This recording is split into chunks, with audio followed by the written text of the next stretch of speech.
नमस्कार दोस्तों, स्वागत है आपका आरोग्य धाम के सोशल मीडिया हैंडल पे। और आज हम आपके साथ आपके पास लेकर आए हैं डॉक्टर तरुण दास, नमस्ते। Consulting gynaecologist Arogya Dham hospital को, to discuss the topic pregnancy में डेंगू में pregnancy and a prolonged periods of dengue. जैसे कि आप सब जानते ही हैं, आजकल डेंगू बहुत ज्यादा फैला हुआ है। Viral dengue, chikungunya, there are so many diseases जो आजकल फैली हुई हैं फीवर के तौर पे, और उसमें से एक है dengue. There are lot of patients, बहुत सारे पेशेंट्स हैं जो कि एडमिट हो रहे हैं डेंगू के साथ, जिसमें से कि फीमेल पेशेंट्स भी हैं। About what I have noticed, हमारे पास अराउंड 40% फीमेल पेशेंट आती है जो डेंगू के साथ आती हैं। सो एक तो चीज होती है, आपको डेंगू है, आपको बुखार है, आपको वीकनेस है, लेकिन इन केस अगर आपको डेंगू है और आपके पीरियड्स चल रहे हैं उस टाइम पे, तो आपको क्या प्रॉब्लम्स आ सकती हैं, या how will dengue effect the continuity of your periods, ये एक टॉपिक हम आज डिस्कस करेंगे। और दूसरा, अगर आप प्रेग्नेंट हैं और आप डेंगू पॉजिटिव हैं, तो आपको किस तरह के प्रिकॉशंस लेने चाहिए और क्या आपके साथ होना चाहिए, ये भी हम आज डिस्कस करेंगे। सो वेलकम डॉक्टर तरुण हमारे सोशल मीडिया हैंडल पे डिस्कस करने के लिए। सर, डेंगू बहुत कॉमन है, हमने और आपने सबने देखा है कि डेंगू फैल रहा है और लोग रोज एडमिट हो रहे हैं। मुझे भी अभी रिसेंटली डेंगू हुआ था, and in my experience also, अगर आप डेंगू पॉजिटिव हैं और आपके प्लेटलेट काउंट्स नॉर्मल हैं, तो भी आपको प्रोलॉन्ग्ड पीरियड्स का प्रॉब्लम है अगर वो ऑलरेडी है। सो मेरा पहला सवाल तो सर आपसे ये है कि जो ऑलरेडी अगर आपको पीरियड्स हैं और फिर आपको डेंगू डायग्नोस होता है, तो कैसे इफेक्ट होता है सर इस पे? Actually dengue is a viral disease, mosquito borne disease, जिसमें क्या होता है कि हम लोगों का बॉडी का बहुत सारा प्लेटलेट काउंट कम हो जाता है सडनली। जैसा कि फीवर होना, साथ में प्लेटलेट काउंट कम हो जाना, साथ में रैश डेवलप्ड होना सारा बॉडी में, एंड साथ में जॉइंट पेन होना। These are the symptoms of the dengue. अब ये फीमेल में बहुत सारा चीज में चेंजेस हम लोग को दिखता है। एक है कि पीरियड में प्रॉब्लम आना, मतलब problem what you mean to say कि पीरियड ज्यादा होना। अच्छा। अगर आपका पीरियड होने का टाइम है तो यू हैव टू थिंक कि अभी अगर डेंगू हो जाता है, प्लेटलेट सडनली फॉल हो जाता है, we have to think about stopping that heavy period, जिसको हम लोग मेनोरेजिया कहते हैं। तो मेनोरेजिया को स्टॉप करने के लिए देयर आर सेवरल मेडिकेशंस होते हैं, जो हम लोगों को प्रोजेस्टेरॉन मेडिकेशंस होते हैं जो शुरू से देना होता है। एंड अगर जिसको बहुत हेवी पीरियड चल रहा है बहुत दिनों से, और वो वीकनेस प्रोलॉन्ग हो जाता है, तो उसको भी हम लोगों को स्टॉप करना पड़ता है। तो we have to give some medication, some hydration, जो हाइड्रेशन फेयर होना चाहिए। ये 2-3 चीज आपको करना है, ना ही कि प्लेटलेट काउंट के साथ ये रिलेटेड है। Sometimes it has been seen कि प्लेटलेट काउंट अगर इम्प्रूव भी हो जाता है आफ्टर द डेंगू फीवर, आपको फिर भी मेनोरेजिया होने का एक टेंडेंसी होता है, क्योंकि प्लेटलेट फंक्शन समटाइम्स ऑल्टर्ड हो जाता है। ओ सर, ये कहना चाह रहे हैं कि अगर आपके पीरियड्स आने वाले हैं और आप डेंगू पॉजिटिव होते हैं, तो भी आपको डॉक्टर से कंसल्ट करना चाहिए ताकि उन्हें रोका जा सके। हाँ, सो दैट हम लोग उसको पोस्टपोन कर सके, या फिर अगर हेवी पीरियड के दौरान आप आते तो उसको हम लोग विथ मेडिकेशन उसको स्टॉप कर सके। हाँ, मतलब ऑलरेडी हैं अगर और फिर हो रहा है तो उसे स्टॉप करना चाहिए, स्टॉप किया जा क्योंकि अदरवाइज आप नॉर्मली जितना दिन एक ब्लीडिंग पीरियड जितना दिन होता है, वो डेंगू में काफी हेवी एंड प्रोलॉन्ग हो जाता है। तो हेवी एंड प्रोलॉन्ग पीरियड तो हम लोग को वैसे भी we should check it. If you have dengue fever, let it settle on its own, because we have our vaccines nowadays. It is a very I mean it is not very common vaccine nowadays. अच्छा। So अभी पूरा आया नहीं है, मतलब you can say कि पूरा preventable form में आया नहीं है हम लोगों के पास। बट फिर भी अगर हो जाता है, it's a self limiting disease. आपको सिर्फ हाइड्रेशन मेंटेन करना है। You have to take paracetamol, do not take any NSAIDs जो आपको प्लेटलेट का फंक्शन ऑल्टर करे। ऐसा दवा कुछ नहीं लेना है, just only the paracetamol, that will be sufficient. And साथ में आपको डॉक्टर के कंसल्टेशन जरूरी है, इसीलिए कि ताकि फर्दर आपका जो ब्लीडिंग टेंडेंसी है उसको आप कंट्रोल कर सके, या फिर आपको अगर पीरियड आने वाला है तो उसको भी हम लोग चेक कर सकते हैं। मतलब हम लोग उसको पहले से दवा स्टार्ट करके उसको पीरियड को ओवरकम कर सकते हैं, सो दैट आपको ड्यूरिंग दैट स्पैन आपको ब्लीडिंग हेवी ना हो। अगर ब्लीडिंग हेवी हो रहा है तो उसको कंट्रोल करने के लिए पहले तो हम लोग पहले दवाई देते हैं। अगर उससे कंट्रोल नहीं होता है, देन आपको भर्ती होके फिर इलाज कराना चाहिए। It is a very serious issue please do not neglect. एक मिथ जो हम यहाँ पे ब्रेक करते हैं वो ये है कि अगर हमें डेंगू हो गया है, जैसे कि सर ने बताया कि आपको डेंगू, आप डेंगू पॉजिटिव हैं और आपको उस टाइम पे ऑलरेडी आप पीरियड्स हो रहे थे और आपको ये लगता है कि कमजोरी की वजह से ये प्रोलॉन्ग है, ऐसा है नहीं। This is not true. आपकी कमजोरी की वजह से आपके पीरियड्स प्रोलॉन्ग नहीं है, आपकी बीमारी की वजह से आपके पीरियड्स प्रोलॉन्ग है, जिसके लिए आपको दवाई की जरूरत है। और दूसरा, अगर नहीं हुए हैं तो हमें उन्हें पोस्टपोन करना चाहिए, बिकॉज विद डेंगू जिसमें प्लेटलेट ऑल्टरेशन होते हैं, प्लेटलेट शायद कोएगुलेशन के लिए सर प्लेटलेट का मतलब रिस्पॉन्सिबल है, बिकॉज प्लेटलेट का डेंगू के साथ रिलेशन ये है कि प्लेटलेट जल्दी से घट जाता है। एंड हर ऑल्टरनेट डे पे, जैसा मेडिसिन का डॉक्टर भी बताएंगे कि हर ऑल्टरनेट डे में प्लेटलेट का काउंट चेक करना पड़ता है, सो दैट हम लोग उसको टारगेट करके अचीवेबल रेट पे ला सकते हैं। If it is beyond less than 50%, less than 20%, then आपको प्लेटलेट ट्रांसफ्यूजन का भी जरूरत पड़ सकता है भर्ती होके। सो इसीलिए हम लोगों को उसको नज़रअंदाज नहीं करना चाहिए।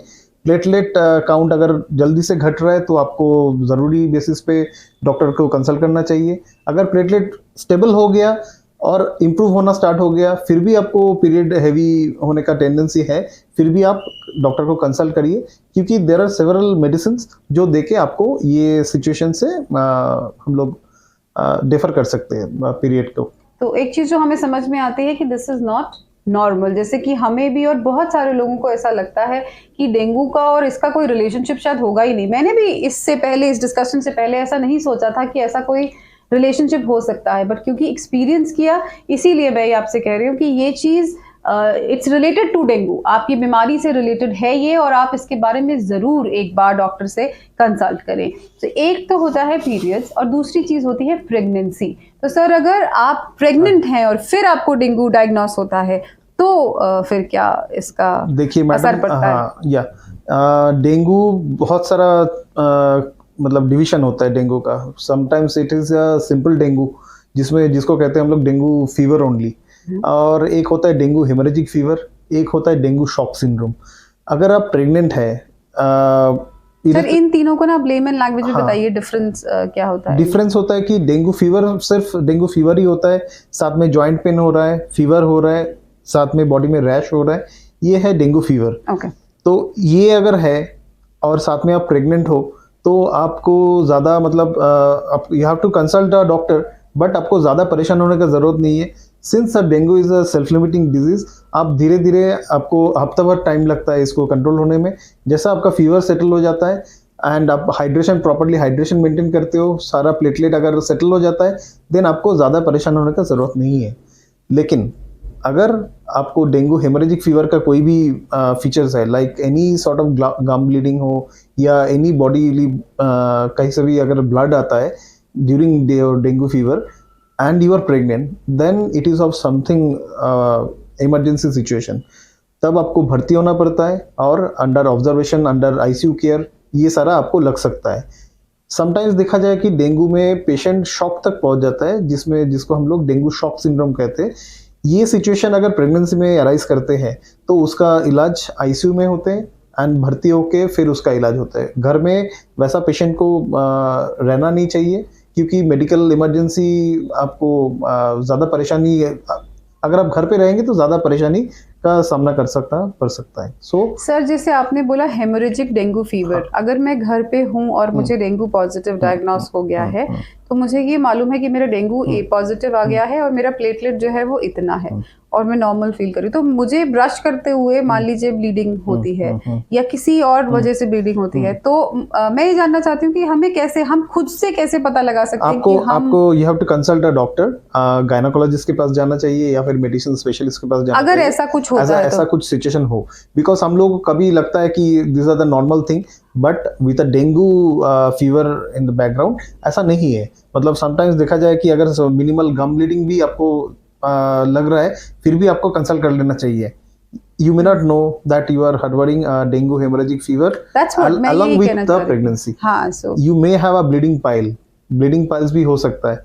तो अगर डेंगू के दौरान आपको ब्लीडिंग पाइल का फीचर आ रहा है या कोई भी जगह से अगर ब्लीडिंग का कोई भी इशू है, तो आपको उसमें इमीडिएटली करना चाहिए। है ना। और साथ में क्या होता है, डेंगू के साथ प्रेगनेंसी में और भी असर पड़ता है कि बच्चे में डेंगू वायरस ट्रांसमिट होते हैं थ्रू प्लेसेंटा। ओके। तो इसमें क्या प्रॉब्लम होता है कि इमीडिएटली तो कोई इमीडिएट सिम्टम्स नहीं आते, बट डिलेड फीचर्स में क्या होता है कि सडन फिटल डेथ तक होने का चांसेस बढ़ जाता है। तो आई थिंक अगर आपको तो डेंगू फीटल मॉनिटरिंग के लिए भी आपको डॉक्टर के पास जाना दिखाना चाहिए। हाँ। आई अंडरस्टैंड कि हर फीवर डेंगू हेमोरेजिक फीवर नहीं है, बट अगर कभी भी ऐसा कोई सिम्टम्स आपको दिखे तो आपको जल्दी से हॉस्पिटल में या फिर कोई भी डॉक्टर के पास सलाह के लिए जाना चाहिए। सो अगर आप प्रेग्नेंट हैं और आपको सुबह ब्रश करते हुए थोड़ी बहुत गम की ब्लीडिंग होती है, जो कि नॉर्मली भी शायद होती होगी, तो डेंगू के दौरान आप उसे प्लीज लाइटली मत लीजिए। This might not be the right thing to happen. या कहीं से भी अगर आपको थोड़ा बहुत भी ब्लीडिंग हो रहा है तो कंसल्टेशन लेने में तो कोई बुराई नहीं है। मे बी जो सर कह रहे हैं, it might just be dangerous. It might be dangerous and घर में कोई सेल्फ मेडिकेशन नहीं करना चाहिए, बिकॉज डेंगू में हर एनाल्जेसिक सेफ नहीं होता है। हर कोई पेन किलर सेफ नहीं होता है डेंगू में। अगर फीवर भी हो रहा है, हम लोग नॉर्मल टाइम में जो पेन किलर लेते हैं वो डेंगू में सेफ नहीं है समटाइम्स। ये चीज आप प्लीज नोट कर लीजिए, क्योंकि जनरली होता क्या है कि आपको जैसे ही फीवर आता है, हम सब कुछ तो गूगल से और कुछ अपने पास्ट एक्सपीरियंस से डॉक्टर्स है, हम कुछ ना कुछ कॉम्बीफ्लेम खा लेते हैं, कभी हम पैरासिटामोल, कभी कुछ और गोली, कुछ ना कुछ हम जरूर ऐसा पेन किलर सर खा ही लेते हैं। बॉडी एक हो रहा है तो ये हम खा लेते हैं। हम लोग मतलब सेल्फ मेडिकेट तो कर ही लेते हैं to some extent, but dengue is different. Dengue में हर कोई पेन किलर चलता नहीं है, एंड अगर गलती से भी किसी ने खा लिया है तो उसका लॉन्ग टर्म इफेक्ट हो सकता है। तो प्लेटलेट फंक्शन ऑल्टर हो सकता है, और भी कहीं से भी ब्लीडिंग इशू तब बढ़ जाता है। सो हम लोगों को पहले से शुरू से ही हम लोगों को इसको चेक करना है कि अगर डेंगू हो जाता है, घबराना नहीं है, नंबर 1। नंबर 2 है कि अगर जो प्रीमोनिटरी साइंस मैंने जैसा बताया, अगर हेमोरेजिक फीवर आता है या फिर कोई भी आपको सिग्निफिकेंट लगे तो तुरंत ही डॉक्टर के पास जाना चाहिए। हॉस्पिटल में एडमिशन तभी ज़रूरी होता है जब आपको डेंगू हेमोरेजिक फीवर होता है या फिर डेंगू शॉक सिंड्रोम होता है। हर डेंगू में एडमिशन ज़रूरी नहीं है, बट घर में बैठ के भी सेल्फ मेडिकेट करना भी सेफ नहीं है।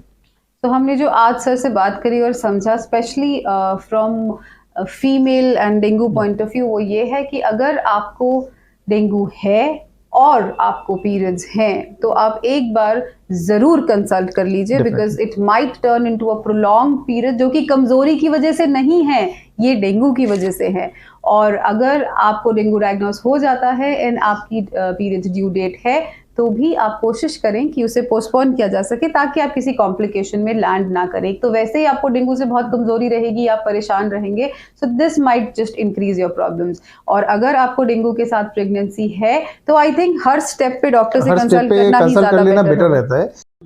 हम लोग 31 अक्टूबर को शाम को 5 बजे फेसबुक लाइव आ रहा है फिर से, and our topic of discussion will be around period problems in younger female as well as in the reproductive age group, and हम लोग ovarian cyst related problem and period के दौरान जो प्रॉब्लम फेस करते हैं उसके ऊपर चर्चा करेंगे। तो अगर आपके कोई भी सवाल हैं, आप कुछ भी जानना चाहते हैं, अगर आपको पेनफुल पीरियड्स हैं, पीरियड्स इरेगुलर हैं, और इनफैक्ट अगर आपकी पीरियड शुरू होने वाले हैं या आपकी डॉटर के, तो फिर भी आपके जो भी सवाल है कंसर्निंग पीरियड्स, मीनोपॉज और मेनार्की दोनों को रिलेटेड, तो आप वो ज़रूर हमें भेज दीजिए। हम सारे सवालों को जवाब देने की पूरी कोशिश करेंगे on 31 October 5 PM Facebook Live with Dr. Tarun Das on Facebook and Instagram on आरोग्य धाम के सोशल मीडिया हैंडल पे। Thank you so much. Thanks.